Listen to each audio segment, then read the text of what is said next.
আপনারা দেখছেন একুশে টেলিভিশন।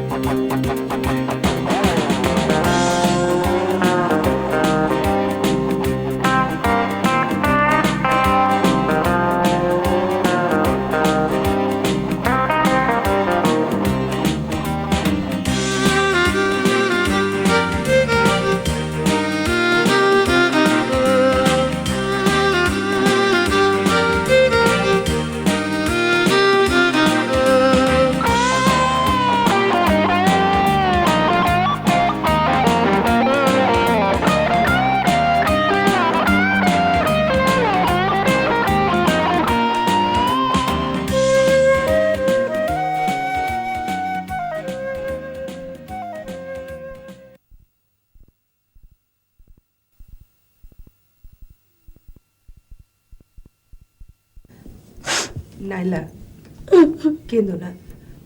দেখো, আদনান ঠিকই ফিরে আসবে। আর কখন আসবে? কলেজ থেকে ফেরার কথা বিকেল 4টায়। কাল সারা রাত গেল, এলো না।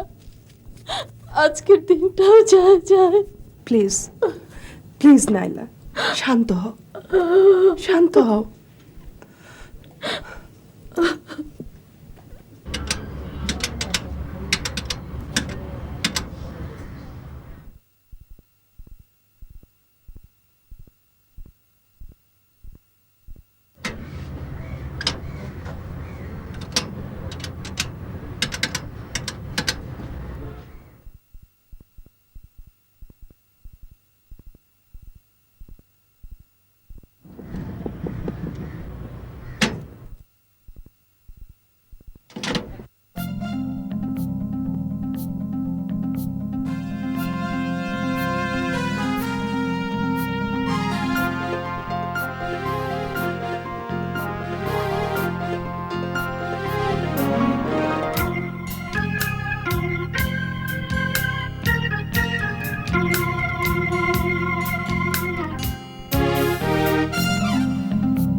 কি ব্যাপার, আপনি ব্যাগ ট্যাগ নিয়ে কোথায় যাচ্ছেন? বাড়িতে যাইতেছি, অফিস থেকে ছুটি নিছি। ছুটি? আচ্ছা, আজকে এখানে একজনকে নিয়ে আসবার কথা না? হ্যাঁ, কিন্তু আমার জরুরি কাম, আমি বসের কাছ থেকে ছুটি নিছি, আমি যাই।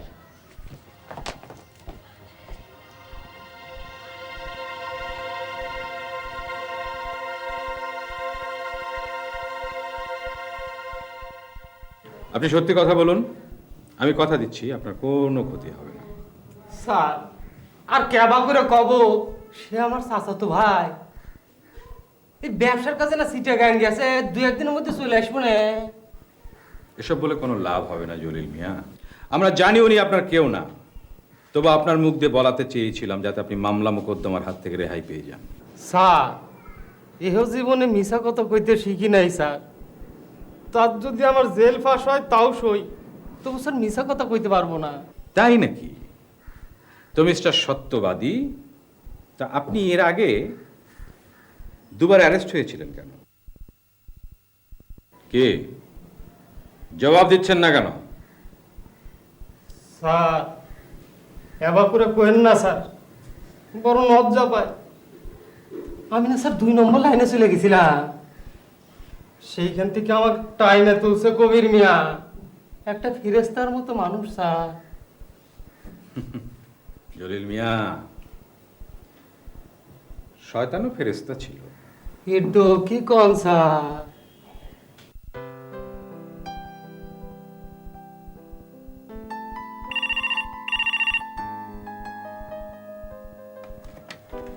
হ্যালো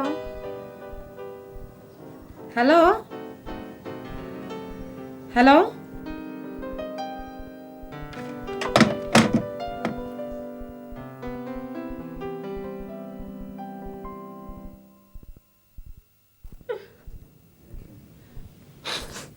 নাইলা চলো ভেতরে চলো, তোমাকে শক্ত হতে হবে।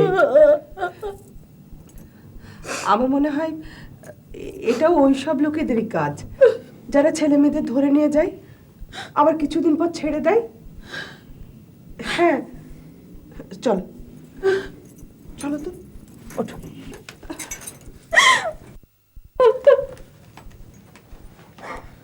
আমির, এখন আমি কি করব? দেখো, এখন এমন একটা সময় যখন অপেক্ষা করা ছাড়া আর কিছু করার থাকে না। অপেক্ষা করো, কমিশনার সাহেব তো চেষ্টা করেই চলেছেন। আমি জানি পুলিশ কিচ্ছু করতে পারবে না। আরে না না, এতটা নিরাশ হওয়া ঠিক না। যদি কেউ কিছু করতে পারে তো পুলিশই পারবে। কোথায় চললে? আমি একটু আসি, খুব বেশি সময় নেব না। আমি কি তোমার সঙ্গে আসবো? না, তুমি বরং এখানেই থাকো। যদি কোনো মেসেজ আসে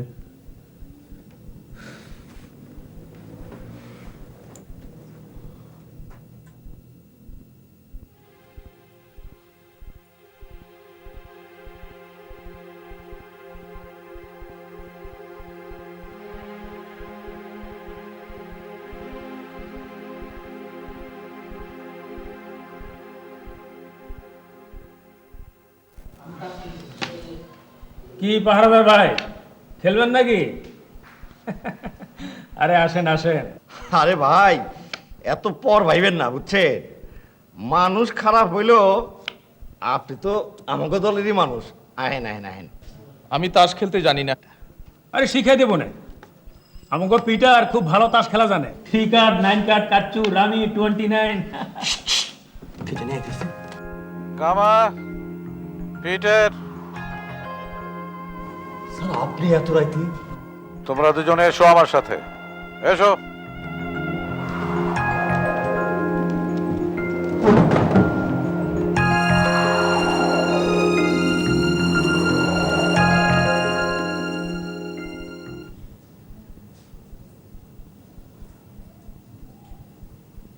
এবার উধাও হয়েছে আদনান নামের ছেলেটি। ওর বাবা আবার কমিশনারের বন্ধু। ঠেলা সামলাও।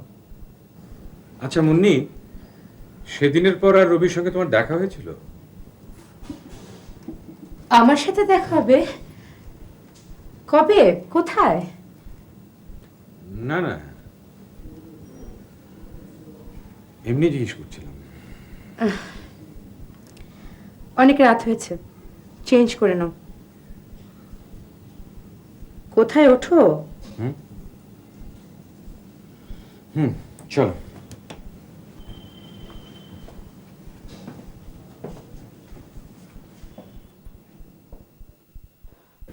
একজন অসুস্থ মানুষ স্যার, তাকে বিনা কারণে ধরে আনা, জিজ্ঞাসাবাদের নামে বাইরের একজন লোককে দিয়ে ফিজিক্যাল টর্চার। আমি আপনার কাছে বিচার চাই স্যার। তাই যদি করে থাকে তাহলে আপনি তার বিরুদ্ধে আমার কাছে লিখিতভাবে অভিযোগ করুন। ইচ্ছে করলে আপনি থানাতেও ডায়েরি করতে পারেন। কিন্তু আমি তা করতে চাই না স্যার। তাহলে আপনি আমার কাছে কি চান? বেশি কিছু চাই না স্যার, একটু নিরাপত্তার প্রতিশ্রুতি। আপনার লোকজন যাতে আমার কাজিনের মতো এমন নিরীহ মানুষকে আর ট্রাভেলে না ফেলে সে ব্যবস্থা নেওয়ার অনুরোধ করছি স্যার। আপনার এই কাজিন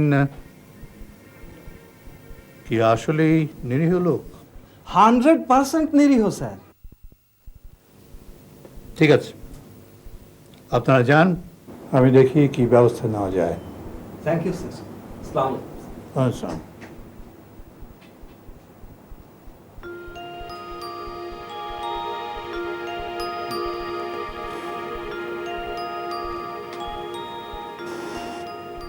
ডিসিডিবিকে লাগাও।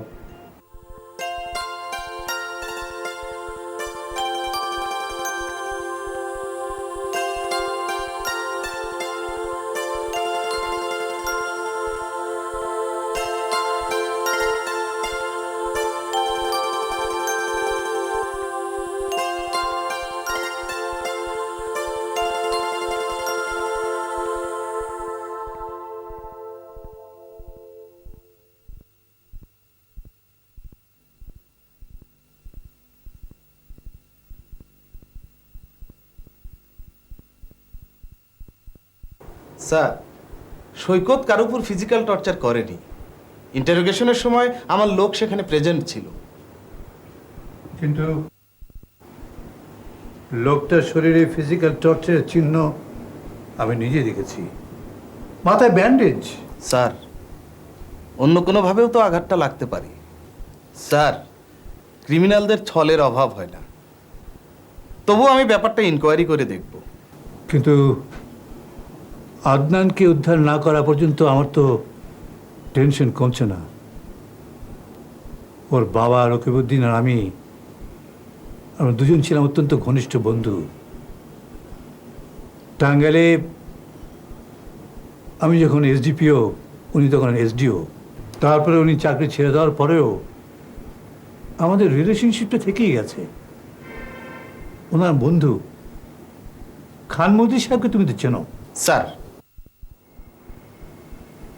বেচারার ফ্যামিলিতে এরকম একটা অ্যাক্সিডেন্ট ঘটে যাওয়ার 1 বছর যেতে না যেতেই ওর বন্ধুর বাড়িতে এরকম একটা ঘটনা ঘটে গেল।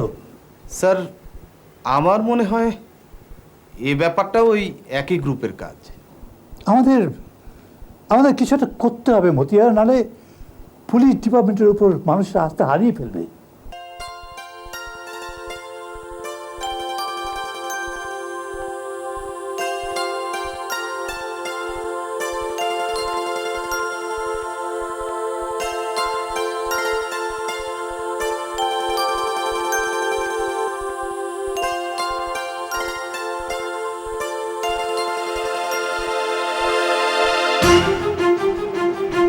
রবি, রবি,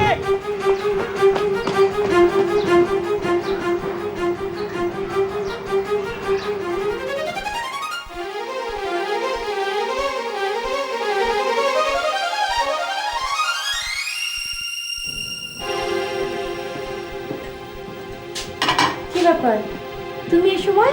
কেন? এসে কি অন্যায় করলাম নাকি? এভাবে কথা বলছো কেন? সরি, আসলে নানান ঝামেলায় থাকি তো, বোঝো তো। আচ্ছা, বাসায় কেউ এসেছিল নাকি? না তো, তুমি যাওয়ার পর কেউ তো আসেনি। কি হয়েছে তোমার? শরীর খারাপ? না না, শরীর ঠিকই আছে। আমাকে এক গ্লাস পানি দাও তো।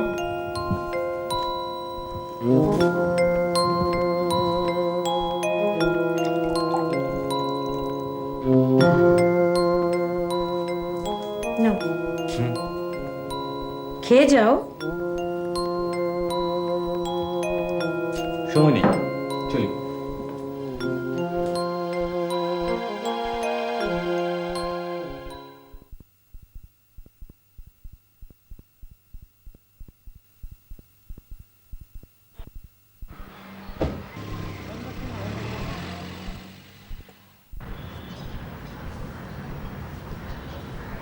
ও দাদা, চিন্তা করুন দাদা। কে জলিল মিয়া? হ্যাঁ, এবার গভীর করে কি চিন্তা করবেন হয়েছে? নিজের অদৃষ্টের কথা ভাবছি জলিল মিয়া। একটু কি কও, একটু বুঝায় কওছে। মনের ভেতরে একটা ব্যথা জাগ্রত হয়েছে। কেন, বাড়ির থেকে কোনো দুঃসংবাদ পাইছে মনে হইতেছে? সকালে ফরাসগঞ্জে গিয়েছিলাম আমাদের গোডাউন দেখতে। মাল ঠিক আছে তো দাদা? মাল ঠিকই রয়েছে, কিন্তু আমি ঠিক নাই। কেন, কি হয়েছে? শোনো, সকালে ওই গুলিস্থানে গিয়েছিলাম একটা উষ্ণিস কিনতে। এই ডো আবার কি? টুপি টুপি। দরদাম ঠিক করেছি, পকেটে হাত দিয়ে দেখি পকেট ফাঁকা। টেকা যারা বাইরে ছিলেন? না, আমার মানিব্যাগে তখন 2739 টাকা ছিল। বুঝতে পারছি, বুঝছেন, আপনার পকেট মার হয়েছে।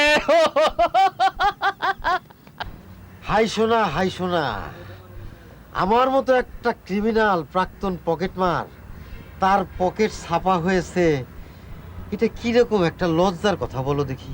আপনি বুঝছেন, এক কাম করেন, ওই রমনা ভবনের পিছনে গিয়ে না আলী উস্তাদরে ঠিক মতন চাইপে ধরেন। তোমার না কোনো সম্ভ্রম জ্ঞান নেই, হ্যাঁ? আমি এক সময় নিজেই ওই কাজ করেছি, এখন তাদের গিয়ে বলবো এই লজ্জার কথা? তাও তো ঠিক। তাহলে সরি বলো। সরি দাদা, কিন্তু স্যার তো আইসে না।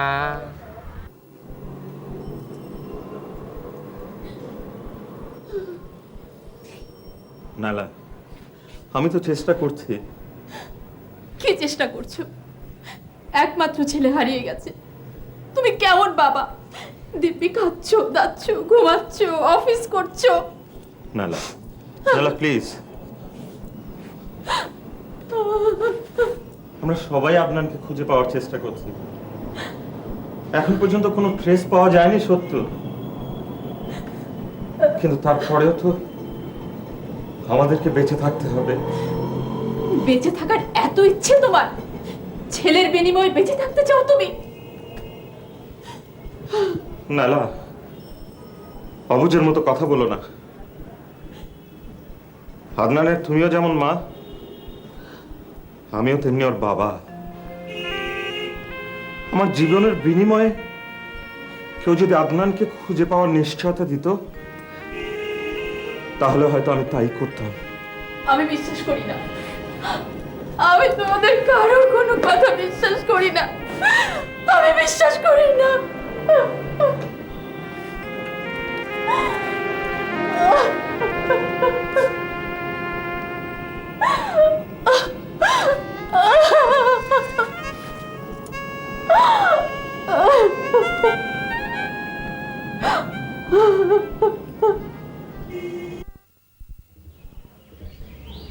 ভাবি, সেদিন রবিন ভাইকে দেখে আমার যে কি কষ্ট হয়েছিল তা আমি ঠিক আপনাকে বোঝাতে পারবো না। ওকে ছোট রেখে মা মারা যায়। আমার বিয়ের বছরখানেক পর বাবাও চলে গেল। আমার স্বামী আছে, মেয়ে আছে, কিন্তু মুন্নি, রবির তো আমি ছাড়া কেউ নেই। কিন্তু আরিফ ভাইও কাজটা ভালো করেননি। সবই আমাদের কপাল মুন্নি। তুমি কেমন আছো? জি ভালো। তোমার স্বামীর তো খুব নাম ডাক, আজকাল প্রায় পত্রিকায় তার নাম দেখি। এবার অনেকদিন পর এলে, থাকবে কিছুদিন? না, কালই চলে যাব। আম্মার অসুখের খবর পেয়ে এসেছিলাম। তোমার বর আসেনি? না। ওর কি কোনো অবসর আছে? আমাকে ট্রেনে তুলে দিল, আবার কাল আসবে স্টেশনে আমাকে নিতে। ভাবি, আজ আমি উঠি। সে কি কথা, কিছু খেয়ে যাও। কিচ্ছু খাবো না ভাবি, জানেনই তো দু একদিনের জন্য আসলে আম্মা খাওয়ার জন্য কিরকম পাগলামি শুরু করেন। মনে হয় একদিনেই সব খাবার খাইয়ে দেবে। আসি খিয়ামুনি। মা, মামা কি ডাকাত হয়ে গেছে?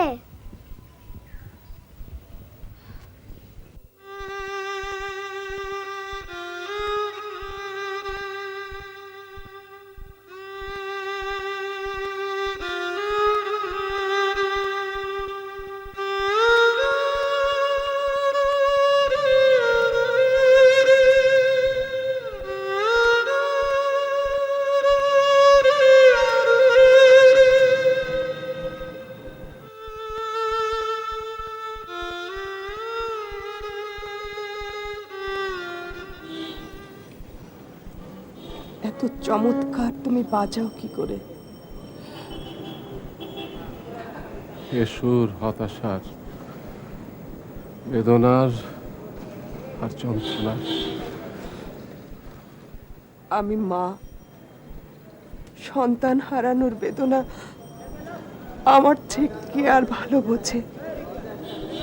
তবু মনে হয় তোমার কষ্ট আমার চেয়েও বেশি। আর সে কষ্টের জন্য যেন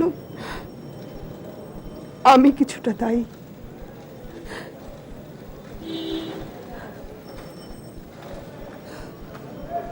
আদনান চলে যাবার পর আমার ঘুম চলে গেছে। ও আমার রাব্বির বন্ধু, ওর মধ্যে আমি আমার রাব্বিকে দেখতাম। আমি যখন ওকে দেখতাম, রাব্বি হারানোর ব্যথাটা আমি আরো অনেক বেশি করে অনুভব করতাম।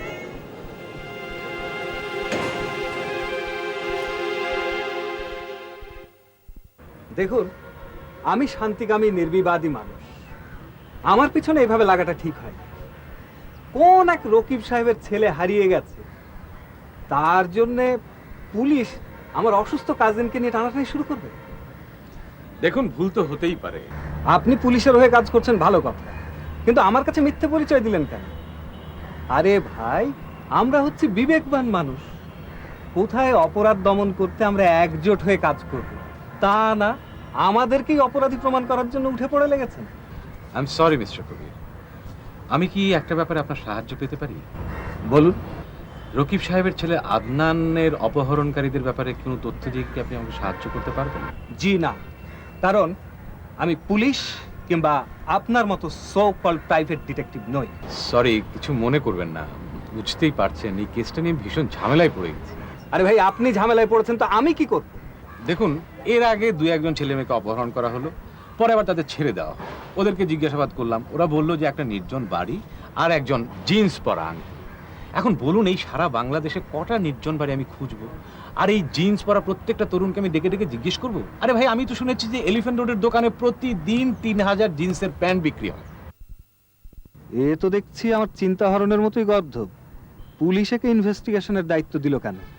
কি ভাবছেন? আমি এখন যাব। কোথায়? আপনাকে বলবো কেন? সরি। আসি। আমার মনে হয় আমাদের মধ্যেকার সম্পর্ক এখানেই শেষ হয়ে গেল। দেখুন, হিউম্যান রিলেশন এত সহজে চুকিয়ে ফেলা যায়? আসি।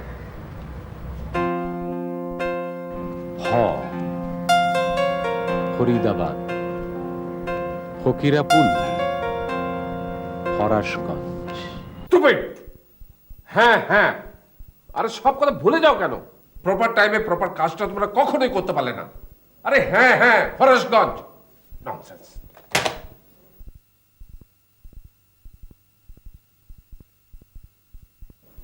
আরে এসো এসো রকিব, বসো। কোথায় গেছিলে? আর বলো না, ওল্ড টাউনে যা জ্যাম। এ আর নতুন কি? কোন খোঁজ পেলে? অনেক খুঁজে দেখেছে আমার লোকজন, পাইনি না। তোমার আমার ভবিতব্য কি তাহলে একইভাবে লেখা হয়েছে? ও কথা বলো না প্লিজ। হ্যালো। জি জি, তোমার ফোন বাসা থেকে।